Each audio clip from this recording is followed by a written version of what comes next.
Well, hey, what it do, boo? How are my people doing today? You doing all right? I'm doing all right. Well, welcome back to Conversations with Carrie Lea. And you know what? We're wrapping up our single expert series. If you're new here, I kicked off this podcast talking to my single folks, my single ladies. I was married at 44, and that's 44 years old. So I was single for a somebody in the back, long time. Okay. And so when I started this podcast, I wanted to talk to those who desire marriage or those who are just trying to figure out, like, how do I navigate this life as a single woman living for Jesus? But this week, I am talking to my grown women. Like, I'm talking to my aunties, my big sis. Like, I'm talking to those ladies about being over 40 and single.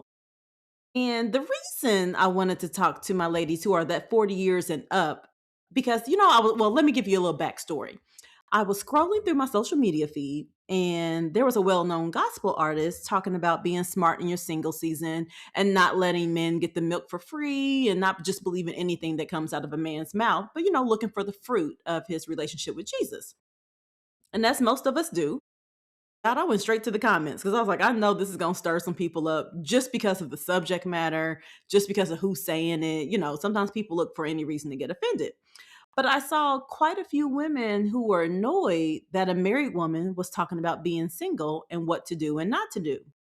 And immediately my mind went back to my single season and how I felt about that. Because sometimes it almost felt like the married ladies trivialized the single season. And to be honest, it felt like it always came from the ones who were with their man since they were like in high school, 16 or their early 20s. And that is not to play down their journey or their relationship by any means. But sometimes when you sit here and you good and grown and somebody who's been married since they were like 23 is telling you what you need to do in your single season, you're kind of like, I'm sorry. What do you know about this? And I just have to say, for me, that was a big thing during my single season. I didn't really want to hear about somebody who didn't know what it was like to be good and grown. And I'm not talking about like, oh, you just graduated college or you're in your young 20s and you're just trying to figure out life. No, I'm talking about when you like, I've been successful, I got it going on.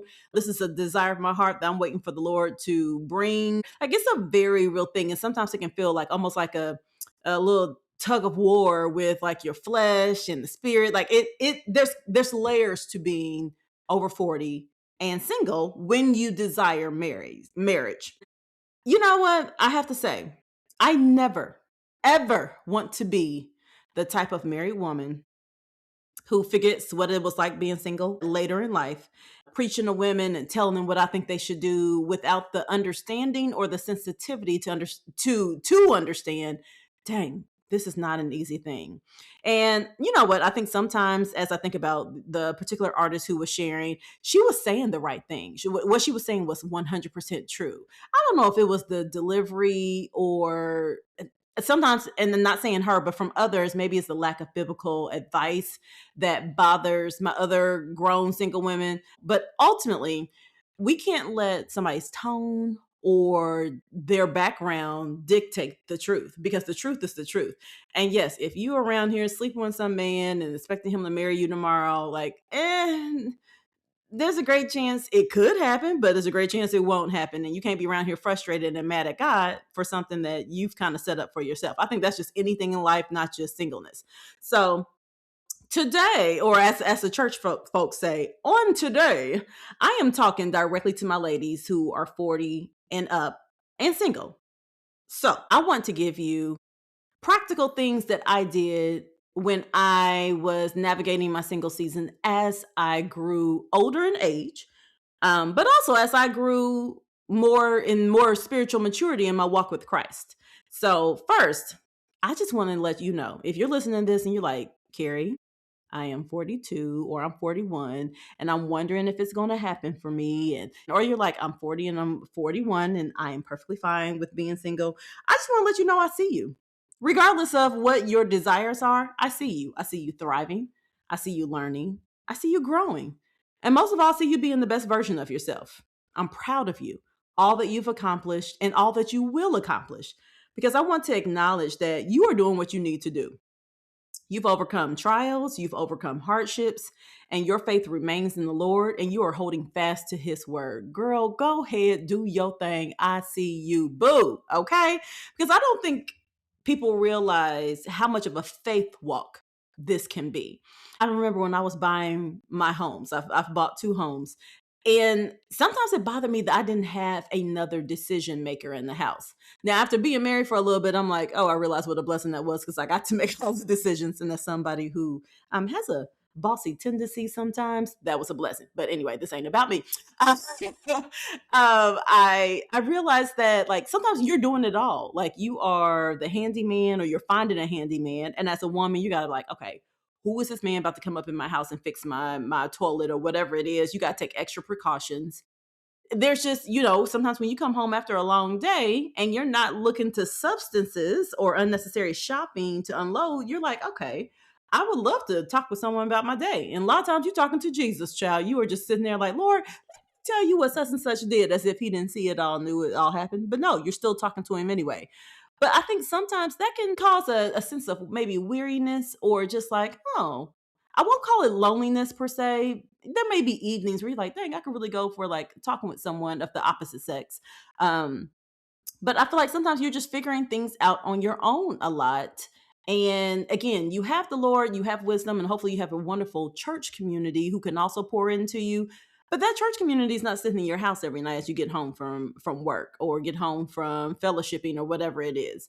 So I want to acknowledge that a lot of this is a faith walk. A lot of it is just trusting the Lord to be with you, to guide you, and to keep you as you go through all the things in life that cause you to do the grown woman things, buying a house, figuring out, what you're going to do about the job issue or figuring out like, the mentees you're trying to pour into other people. All of that's a combination. But also, now I'm going to say this for the people in the back. Being over 40 and desiring marriage does not mean you are out here thirsty or not doing great things and enjoying every bit of your life. Because there are plenty, and I mean plenty, of single women over 40 who are just living it up. I mean, I was one of them. I had a very full life, but it was because I learned to live in contentment. Like I learned to be content with what the Lord provided me. I think actually Paul talks about it in Philippians 4. He's talking about being content no matter what's happening. If he was balling or budgeting, he found contentment in where God placed him. And I think when you have navigated a lot of this life as a single woman on your own, you learn true contentment. Like you learn how to tap into your friendships to be your family. You learn how to navigate different holiday times that are maybe centered around family. And for me at the time, I didn't live around my family. So I created a community, thankfully, that provided a sense of family. But holiday times would kind of make me feel a certain type of way. And that was just the realness of it. But I learned that, Lord, you've got me no matter what. And that didn't mean that I didn't still have some hard days. But ultimately, I learned to be content with where the Lord has me. When Paul is talking about I can do all things through Christ who strengthens me, I think that's like a really popular verse that a lot of people make fun of or, just make light of. But even when you're navigating life as a single woman and you're over 40 and you're like doing your thing, that is still the Lord giving you strength to do all things. Like to give me strength to understand how to navigate and how to negotiate contracts, whether it's for work or separate personal endeavors, how to figure out what kind of house to buy in the home inspection, how to make sense of it, all of that. That was a big part of my life that I feel like the Lord just taught me like, hey, you can do this. I'm with you and I'm going to be with you for it. I really got close to the Lord and grew in my faith because let me tell you, the things that I learned in my single season, I am still applying now as a newlywed. I'm only less than 2 years in the game, and a lot of things that I was working on in my single season have bled over. Okay. And some things I've had to unlearn because I'm like, hey, it's not just you now. Now you do have somebody else to help make decisions and to run things by. So, we're navigating like, oh, okay, what does that look like when it comes to decisions around certain things with the family, with the house, all of that. But I feel like in this world where it's really built for a party of two and you're navigating it as a party of one, there's just different things that come up, but my faith was always the thing that just held me down. I loved having my time with the Lord, and I used to actually journal. I still journal my prayers because I wanted to make sure I heard what the Lord was saying, and I would be able um, to look for confirmation. Actually, one of the ministers at my church today called it a healthy echo, which means like, okay, Lord, I feel like you told me to wait on buying this bed, and I'm like, okay, well, Lord, is that you or is that just me being cheap? Like, what is it? But then there will be things that came up talking about being a good steward of your finances, or, allowing the Lord to place different things on your heart to show you what to do with your money or show you the next steps to take. Those would be things that would be a healthy echo. But had I not journaled my prayers, I wouldn't have known that. So journaling my prayers was just a way for me to also hear from the Lord. So when I did have a date, or when I did maybe see somebody that was like, oh, he's cute, I would like to get to know him, which I felt like was rare. But I would be able to take that to the Lord, and I feel like I had ears to hear and wait for Him to tell me like either yay or nay, like what to do with that. So all of that is also a part of this faith walk and figuring out like, okay, Lord, what's next? And I also want to acknowledge for my women over 40 who are like, well, but Carrie, I also want to have kids. And sometimes this just feels like a really long time. I want to acknowledge that because I am encouraged by different stories within the Bible that aren't without their trials and their hardships. As I think about Hannah, who was Samuel's mama. I think about Elizabeth, who was John the Baptist's mama. I think about Sarai, or I was going to say Sarah, Abraham's wife. Like, these women were older in age. I don't know about Hannah. I don't know if she was older in age or not, but these women were older and they were waiting for God to do something that they hadn't. They're like, what's happening? Why isn't it happening yet? And they were able to actually have children later on in life. So I want to encourage you, like, for one, go back to the Bible when you're facing a challenge or you're just like, I don't know. I don't feel like this is fair. Why am I having to wait? Go back to the Bible and see how the Lord had other women wait, but then He blessed them so much in the end. And again, I can't tell you that that's going to end in a child, but maybe He'll bring some mentees by, or He'll bring other people that you can pour into as if they were daughters, or as if that you might give birth to something physically instead of physically. I I think when you're 40, over 40 and single, you have to be open to letting the Lord do what He does in His way. I just feel like because there's so many factors to take into consideration. You've lived a lot of life, you've kind of become set in your ways, and the Lord might be like, okay, now I'm about to shake things up. That's how it was with me. But I was so glad that I had a foundation and I knew His character. So that way, when the door opened and I was like, okay, this looks a little different than I thought, but I was willing to walk into it and have the mind of Christ because I was like, He's got me. Obviously, He's kept me. And I wanted to always make sure that I was honoring Him in what I was doing.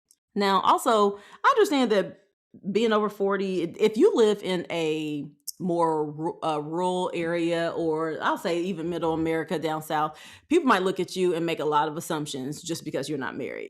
Maybe you were married at one point and you got a divorce. Maybe your husband passed away, or maybe you were like me and just like, hey, I haven't met anybody that to me is worth um, sacrificing my freedom as a single woman in order to get married. Like, there's a lot of different factors, but what I didn't love is that people would make so many assumptions, and it was almost like they couldn't put me in a particular box, so they just made assumptions. They probably, not probably, because some women actually said it to me like, oh, you're probably just too picky, or you can't be difficult all the time, or some just assumed I wasn't interested in marriage.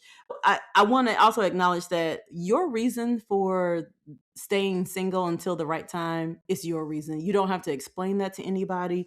You don't have to discuss it with anybody. You know what the Lord's told you, and that's what you're holding on to. Again, I'm going to keep saying it's a walk of faith because that's what it is. You're like, I'm going to put one foot in front of the other until I see the goodness of the Lord in the land of the living. And you're probably living in a lot of the goodness that you prayed about. And it's just a matter of like, okay, this is one desire that hasn't happened.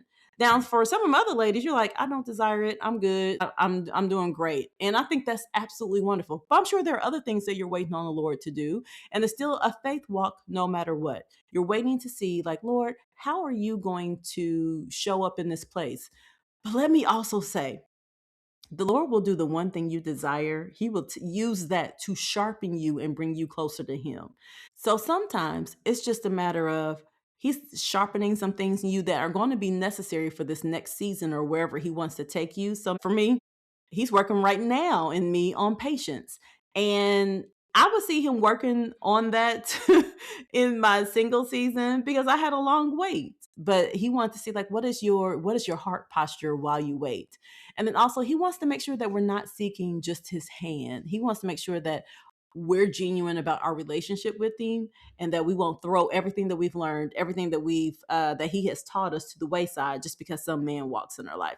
We just have to remember the Lord knows us better than we could ever know ourselves. And when you trust him, when you truly trust him and know that he is a sovereign God, you'll trust his timing, you'll trust his process, and you'll kind of learn to sit back and be like, Lord, I'm gonna let you do this, and I'm not gonna fret and I'm not gonna worry. Now it takes a little bit of time to get there, but also when you're over 40 and you have a relationship with the Lord, you've learned to mature. And some things you're just gonna realize it is not worth me losing my sleep over, or it's not worth me compromising my faith over. There's just so many things that I learned. I feel like getting married later in life.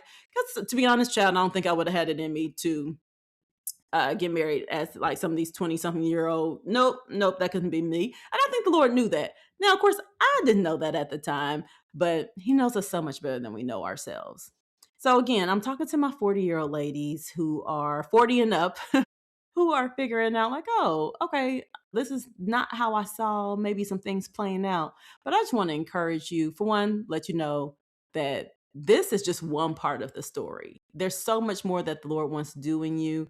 Continue seeking his face, continue believing. He doesn't change. He's the same yesterday, today, and forever. Just because our circumstances change or our desires change, he is still God. He is on the throne and he is the King of Kings. Let him be your first husband. And I know that sounds a little churchy to say, but seriously, if you can't submit to the Lord, child, let me tell you what's going to be a challenge for you when you get married. But talk to him, take everything before him, and cultivate that relationship with the Lord first and foremost, and walk this faith journey out, walk it out, learn what it looks like. Because again, some of the things you're learning right now in your single season, it's also going to be applied in the next season that he has for your life. So I just want to encourage you today, let you know that you are seen and that this journey, while not easy, is very purposeful if you look for it. If this episode resonated with you, you'll love my book, Granny Panty Chronicles. It's full of stories like this, messy, hopeful, and all about faith in real life, especially for someone who was over 40 and single. Grab your copy at carrielee.com, that's CarrieLEA.com, or on Amazon. Until next time.